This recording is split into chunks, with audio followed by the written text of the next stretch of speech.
বর্তমান সরকারকে এটা মাথায় রেখে বর্তমান সরকারকে কেয়ারটেকার সরকারের আদলে পরিচালিত করতে হবে। নির্বাচনকে সামনে রেখে আজকে বোধহয় একটা রায় হয়েছে তত্ত্বাবধায়ক সরকারের পুনঃপ্রবর্তনের ব্যাপারে।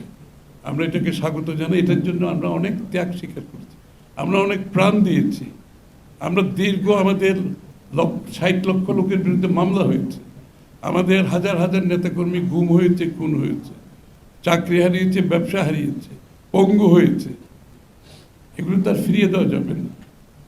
আজকে কেয়ারটেকার সরকার থাকলে আমরা এই অবস্থায় থাকতাম না। একটা নিরপেক্ষ গ্রহণযোগ্য নির্বাচন হতো এবং যারা জনগণের কাছে দায়বদ্ধ থাকতো, জনগণের অধিকার ঠিক থাকতো। কিন্তু সব কিছু ধ্বংস হওয়ার পেছনে হচ্ছে একটি অনির্বাচিত সরকার শেখ হাসিনা, আর 14-15 মাস ধরে আরেকটা অনির্বাচিত সরকার এখনো চলছে। এবং আমি এটাই বলবো, কেয়ারটেকার সরকার পুনঃপ্রবর্তন হওয়াতে আমাদের দীর্ঘ আন্দোলনের একটা ফল আমরা পেয়েছি। তবে যেহেতু এই নির্বাচনে এটা আগামী নির্বাচন থেকে শুরু হবে কেয়ারটেকারের পুনঃপ্রবর্তনের বিষয়টি, আমি বলবো, আমি অনুরোধ করব বর্তমান সরকারকে এটা মাথায় রেখে বর্তমান সরকারকে কেয়ারটেকার সরকারের আদলে পরিচালিত করতে হবে। আমি কথাটা পরিষ্কার করতে পারছি?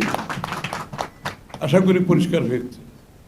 যেহেতু ওনারা অন্তর্বর্তীকালীন সরকার, কেয়ারটেকার সরকার আগামী নির্বাচন থেকে শুরু হবে, বর্তমান সরকারকে এটা মাথায় রাখতে হবে। এটাই বাংলাদেশের মানুষের চাহিদা।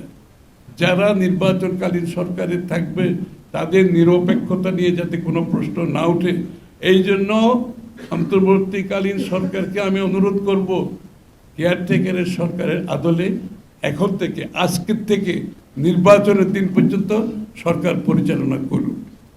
কোনো বড় সিদ্ধান্ত, অন্য সিদ্ধান্তে আপনাদের যাওয়া উচিত হবে না। আপনারা পুরোপুরি নির্বাচনের দিকে যান এবং নির্বাচনে কেয়ারটেকার সরকারের ভূমিকাটা পালন করেন এবং নির্বাচন কমিশনের দায়িত্বে, বিশেষ করে নির্বাচনটা সরাসরি নির্বাচনকালীন সময়ে তাদের দায়িত্বে, সব মাথায় রেখে আমরা সেভাবে পরিচালিত হব।